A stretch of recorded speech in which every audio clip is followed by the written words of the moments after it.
ఒక్కసారి కొమ్మూరి గోల్డ్ కి కాల్ చేయండి. తాకట్లో ఉన్న మీ బంగారాన్ని విడిపించి మార్కెట్ ప్రైస్ కి వాళ్ళు కొనుక్కుని మిగతా డబ్బులు మీకు ఇచ్చేస్తారు. రైట్, బ్రేకింగ్ న్యూస్ చూస్తున్నాం. మన టీవీ స్క్రీన్ పై దేశంలో పెట్రోల్ డీజిల్ ధరలు పెరగబోతున్నాయి. వాహనదారులకు కేంద్రం షాక్ ఇవ్వబోతోంది. త్వరలోనే ధరలు పెంచేందుకు రంగం సిద్ధమవుతూ చేస్తోంది కేంద్రం. పశ్చిమాసియా యుద్ధం కారణంగా అంతర్జాతీయ మార్కెట్లో ముడి చమురు ధరలు భారీగా పెరగడంతో చమురు మార్కెటింగ్ సంస్థలు తీవ్ర ఆర్థిక ఒత్తిడిని ఎదుర్కొంటున్నాయి. ప్రస్తుతం కాల్పుల విరమణ కొనసాగుతున్నప్పటికీ ఉద్రిక్తతలు ఏమాత్రం తగ్గలేదు. అదే టెన్షన్ కొనసాగుతోంది. సో ఇలాంటి నేపథ్యంలో ఆయిల్ సంస్థలు తీవ్ర ఆర్థిక ఒత్తిడిని భరిస్తున్నాయి. ఈ నేపథ్యంలో ఆ భారాన్ని తగ్గించేందుకు సిద్ధపడుతున్నాయి. మే 15 లోపు పెట్రోల్ డీజిల్ ధరను పెంచే అవకాశాలపై కేంద్ర ప్రభుత్వం ఆయిల్ కంపెనీలు చర్చిస్తున్నాయి. సో ఆయిల్ సంస్థల సమాచారం ప్రకారం ప్రస్తుతం చమురు సంస్థలు నెలకు దాదాపుగా 30,000 కోట్ల వరకు నష్టాలను భరిస్తున్నాయి. మధ్యప్రాచ్యంలో మిడిల్ ఈస్ట్లో కొనసాగుతున్న యుద్ధ పరిస్థితుల కారణంగా అంతర్జాతీయ మార్కెట్లో ముడి చమురు ధరలు బారెల్కు $70 నుంచి $120 వరకు పెరిగాయి. సో దీంతో ఇంధన దిగుమతి వ్యయం భారీగా పెరిగింది. అయితే ప్రపంచవ్యాప్తంగా చమురు ధరలు పెరిగినా భారత్లో మాత్రం ఇప్పటి వరకు పెట్రోల్ డీజిల్ రీటైల్ ధరలను ప్రభుత్వం స్థిరంగా ఉంచింది.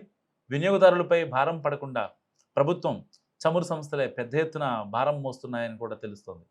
5 రాష్ట్రాల ఎన్నికల నేపథ్యంలో ధరలు పెంచకుండా శాంతింపజేసినట్టు కూడా సమాచారం.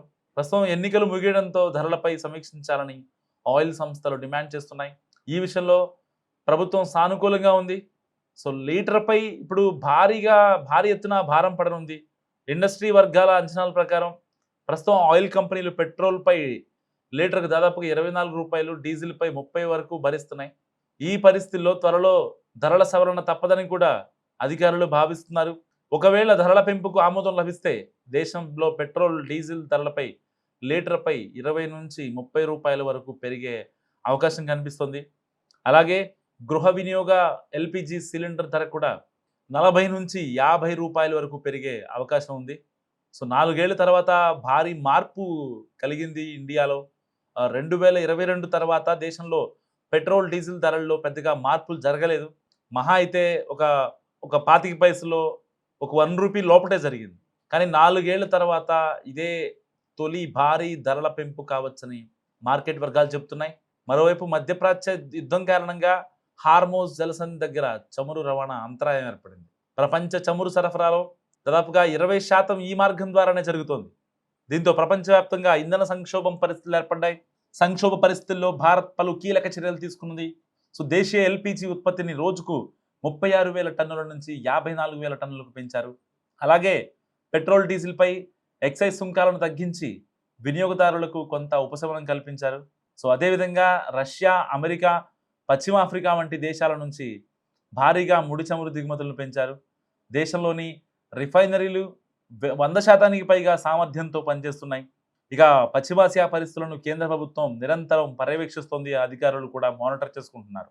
సో చమురు సంస్థలపై ఆర్థిక భారం తగ్గించడంతో పాటు ధరల పెంపు వల్ల ద్రవ్యోల్బణం అదుపు తప్పకుండా చర్యలు తీసుకోవడంపై ప్రభుత్వం దృష్టి పెట్టింది. ఇక గత దశాబ్దంలో భారత్ ఇంధన రంగంలో మౌలిక వస్తువులను భారీగా విస్తరించింది. సో 2014తో పోలిస్తే ఎల్పిజి టెర్మినల్ సంఖ్య రెట్టింపైంది. అలాగే ముడి చమురు దిగుమతి దేశాల సంఖ్య 27 నుంచి 40కి పెరిగింది. ఎథనాల్ మిశ్రమం 1.5% నుంచి 20%కి చేరగా వ్యూహాత్మక చమురు నిల్వలను కూడా బలోపేతం చేస్తోంది. సో ఏదేమైనా వాహనదారులకు భారీ షాక్ తగిలినట్టే కనిపిస్తోంది. త్వరలోనే పెట్రోల్, డీజిల్, గ్యాస్ ధరలు భారీగా పెరగొచ్చని వార్తలు హల్చల్ చేస్తున్నాయి. ఇప్పటికే సోషల్ మీడియాలో దీన్నే కేంద్ర ప్రభుత్వం నిజం చేస్తోంది. ఆర్థిక భారాన్ని తగ్గించేందుకు ఆయిల్ సంస్థలు సన్నద్ధమవుతున్నాయి. మరి పెట్రోల్, డీజిల్ ధరలపై ఆల్మోస్ట్ ₹20 నుంచి ₹30, ఇటు గృహ వినియోగ ఎల్పిజికి ₹40 నుంచి ₹50 పెరుగుదల స్పష్టంగా కనిపిస్తోంది.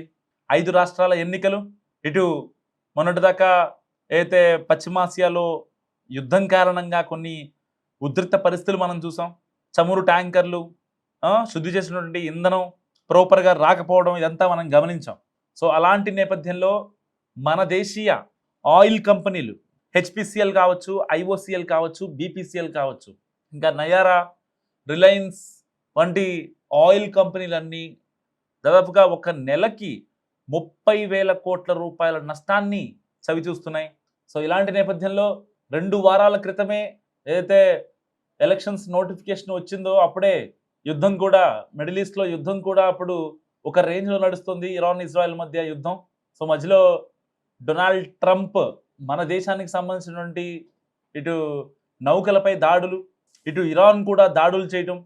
సో ప్రపంచవ్యాప్తంగా చమురు సంక్షోభం నెలకొన్న వేళ ఇటు ఆయిల్ కంపెనీలు కూడా ప్రపంచవ్యాప్తంగా అన్ని దేశాల్లో ఆయిల్ రేట్లను పెంచేశాయి. రిఫైనరీ సంస్థలు కావచ్చు, ఈ యొక్క ఆయిల్ పంపించే డిస్టిలరీస్ కావచ్చు, ఇవన్నీ కూడా దాదాపుగా సగానికి సగం పెంచేశాయి అన్ని దేశాల్లో. కానీ మన భారతదేశంలో అయితే గడిచిన 4 ఏళ్లలో ఎప్పుడూ కూడా పెట్రోల్ డీజిల్ రేట్లు పెరగలేదు. సో రీసెంట్గా యుద్ధం స్టార్ట్ అవ్వక ముందు స్పీడ్ పెట్రోల్పై, కేవలం స్పీడ్ పెట్రోల్పై మాత్రమే ₹2 పెరిగింది.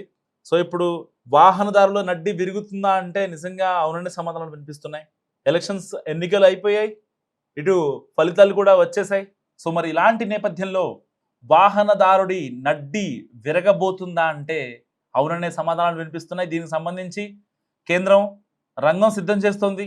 దశల వారీగా పెంచాలా, అయితే లీటర్ పెట్రోల్పై ₹20 దశల వారీగా పెంచాలా, డీజిల్పై దశల వారీగా పెంచాలా, 3 నెలల్లో 3 నెలల్లో ఒకసారి ₹15, ఒకసారి ₹15 పెంచి, సో మరీ ఒక్కసారిగా వాహనదారుల మీద అంత బర్డెన్ వేయటం అంటే మామూలు విషయం కాదు.